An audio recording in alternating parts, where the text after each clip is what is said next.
मोहल्ले वाले भी आ गए, जल्दी जल्दी जा गए। जब देखा कि अरे जब अजान खत्म होगी तो मैं मालो असबाब को उठाऊंगा, लेकर रफू चक्कर हो जाऊंगा, फरार हो जाऊंगा।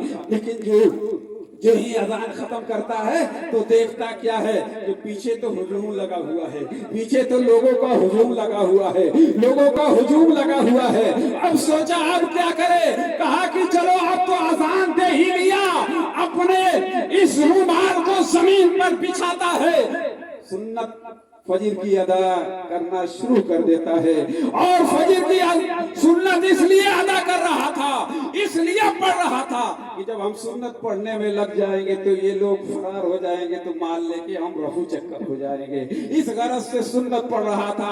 और जो ही सुन्नत से फारिग हुआ, सारे लोग वुजू करके आ गए, चटाई बिछाया, कहा हुजूर आज तो हम लोग आपके पीछे इमामत करेंगे, आप इमामत होंगे, हम मुक्तदी होंगे। उधर गौसे आदम की निगाहे विलायत देख रही थी और अपने मुरीदों से गौसे आदम फरमा रहे थे, देखो मैंने उसकी एक शर्त मानकर नहीं फंसा और मेरी एक शर्त मान के फंस गया। सुभान अल्लाह, मेरी एक शर्त मान के फंस गया।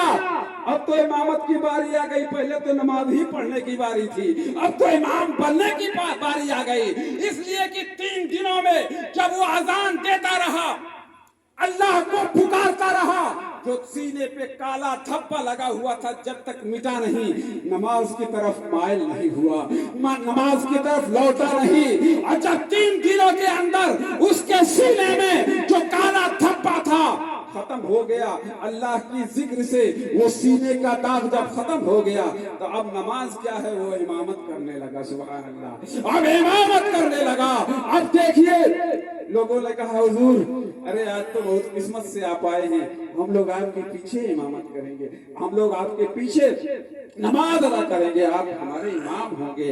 अरे हाथ जोड़कर वो चोर करने लगा, अरे देखो मैं तो चोर हूँ, चोरी करने के लिए आया हूँ और तुम्हारे घर के ये सारे माल असबाब को मैंने इकट्ठा किया है, मैं इमाम कैसे हो सकता हूँ। लेकिन लोगों ने कहा अरे हुजूर ये आपकी खाकसारी है, ये आप चोर बन रहे हैं, ये आपकी खाकसारी है, ये आप चोर बन रहे हैं। इसलिए कि जब चोर आता है चोरी करने के लिए घर में, तो मालो असबाब को लेकर फरार हो जाता है, लोग घर वालों को जगाता नहीं है, अरे गांव वाले और मोहल्ले वाले को जगाता नहीं है। आप चोर कैसे हो सकते हो, आपने तो अजान दिया है, अल्लाह को याद किया है, अल्लाह की बड़ाई बयान किया है, आप चोर कैसे हो सकते हो।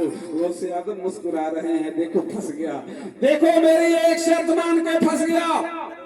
कुर्बान जाओ मेरे प्यारे दोस्तों और अजीजों, मजबूर होकर इमामत करता है वो चोर, इमाम बन जाता है, नमाज पढ़ा, नमाज पढ़ाया और नमाज पढ़ाने के बाद से कहा सब मोहल्ले वालों ने अरे हुजूर अब तो मुरीद भी मुझे कर लीजिए, हम लोगों को मुरीद भी कर लीजिए, जब इमाम आप बन गए तो आप मुझे मुरीद भी कर लीजिए। सुभान अल्लाह।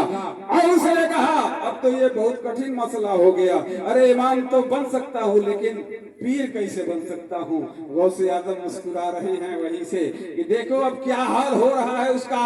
कह रहा है वो चोर वो इमाम कि चलो मैं अब जहां से मुरीद हूँ उसके पास तुम्हें ले चल रहा हूँ, वो मुरीद कर लेंगे और तुम्हारे दिल के दाग को भी खत्म कर देंगे, इसलिए कि हमारे सीने के दाग को उन्होंने ही खत्म किया है, तुम लोगों के भी सीनों के दाग को वही खत्म कर लेंगे। इसलिए मुरीद होने से इतना फायदा होता है।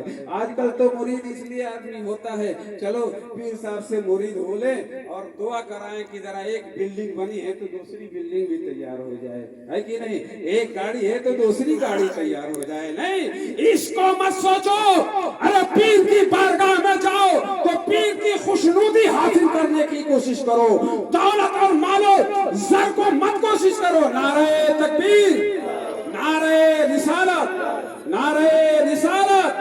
मेरे प्यारे दोस्तों और अजीजों, पता ये चला कि पीर वो होता है कि अगर मुरीद हो जाए पीर कामिल से तो इंशाअल्लाह बिगड़ी हुई तकदीर भी संवर जाती है, सोया हुआ मुकद्दर भी संवर जाता है। इसीलिए एक बहुत ही حضرت حسین شہزادہ رحمۃ اللہ تعالی علیہ کے بارگاہ میں ایک مرید آتا ہے اور اپنی دل کی خواہش کو